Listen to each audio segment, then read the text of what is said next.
Este video es para mostrar cómo se hacen los análisis de heterogeneidad del paisaje. Entonces considera un paisaje como el que se muestra en la pantalla, donde podríamos tener, digamos, dos unidades grandes de paisaje, dos unidades principales. La primera unidad, que pudiera ser una montaña, y la segunda unidad, que pudiera ser esta otra parte que tiene un relieve un poco más débil.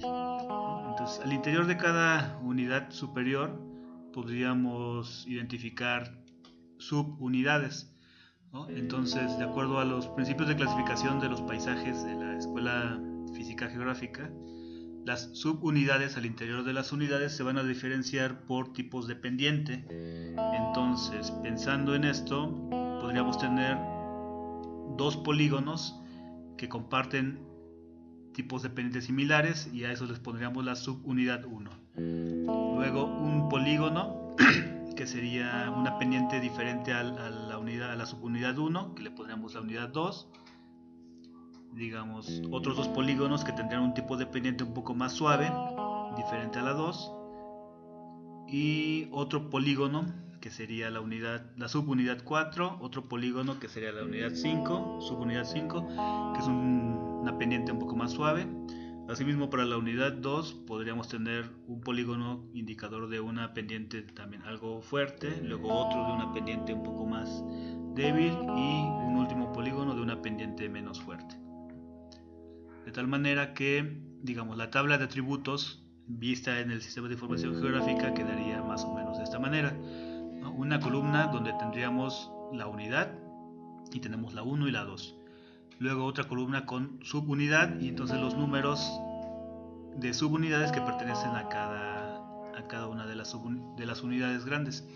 Luego cuántos polígonos conforman cada subunidad y el área que abarca cada polígono.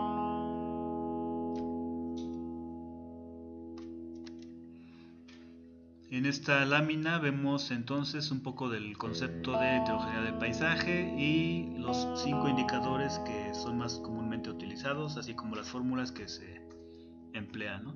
Entonces vamos a ver cómo se harían estos cálculos de estas fórmulas en el Excel.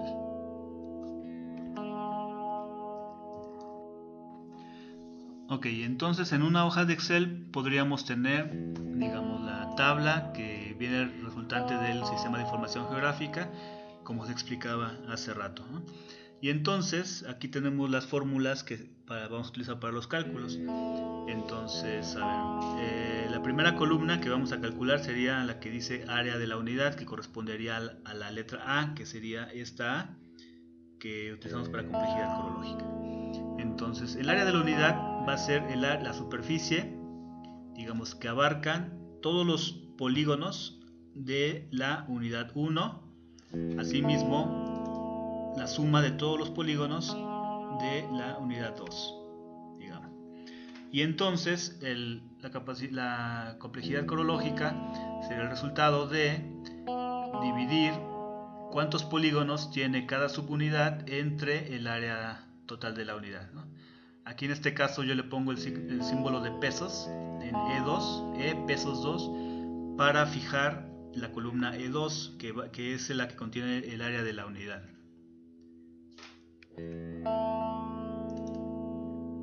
Entonces, para cada uno de las subunidades voy a hacer la división entre el número de polígonos de esa subunidad entre el área total.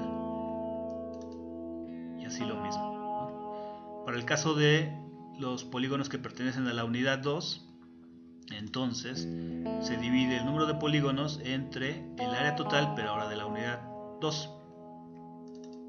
Lo mismo y lo mismo. Ok. Ese sería entonces el primer valor de complejidad cronológica. Este es un valor que se puede obtener a nivel de cada subunidad. Para hacer el cálculo de la complejidad tipológica, lo que necesitamos ahora es n. Esta n, que sería el número de polígonos en toda la unidad. Y entonces ese número de polígonos de toda la unidad sería la suma de cuántos polígonos tengo en mi unidad. En mi unidad 1 y en mi unidad 2.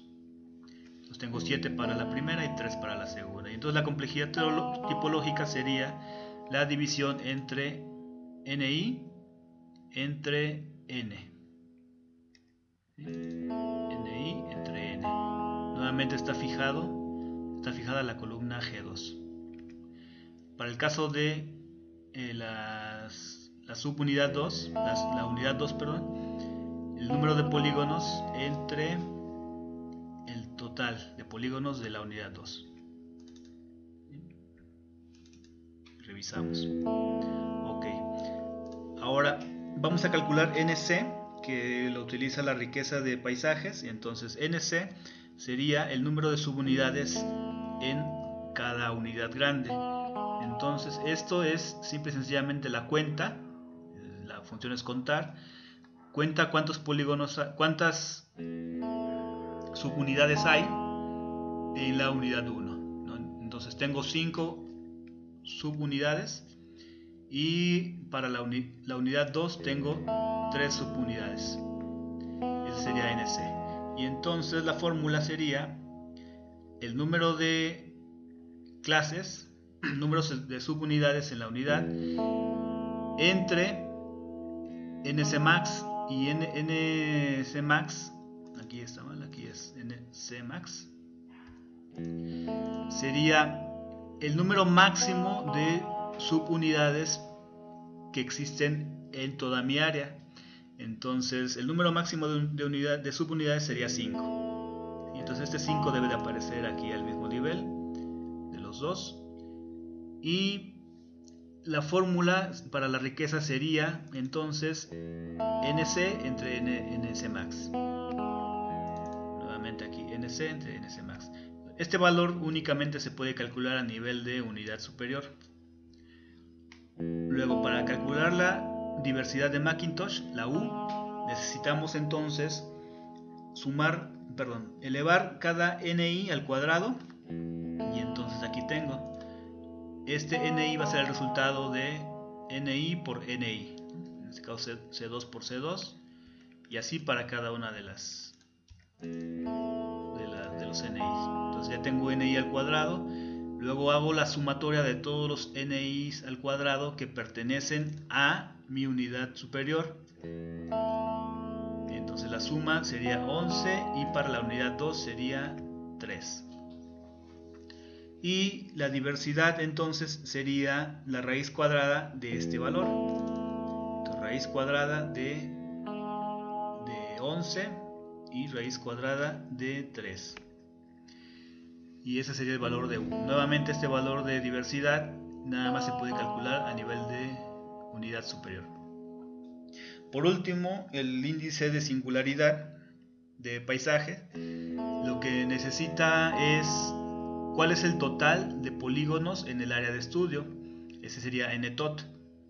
Y entonces ntot va a ser igual a la suma de todos los polígonos que existan en el área de estudio. Y luego la fórmula me dice que NI se tiene que dividir NI entre ntot. Entonces NI nuevamente entre ntot, ¿no? Fijo la columna, la celda O2 o pesos 2 para que cada división se haga sobre este mismo, ¿no? Entonces todos van sobre O2. Y este valor de singularidad sí lo puedo tener a nivel de cada subunidad. En el caso del índice de singularidad se interpreta de la siguiente manera: entre más grande sea este valor, es mayor la singularidad. Entre más alto sea este valor, es menor la singularidad. Y entonces, por ejemplo, vemos en el caso de los que tienen el valor más bajo, es porque corresponde a unidades que solo tienen un polígono.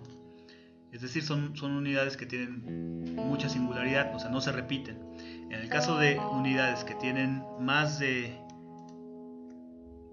dos polígonos, por cada subunidad tienen los valores más altos de singularidad.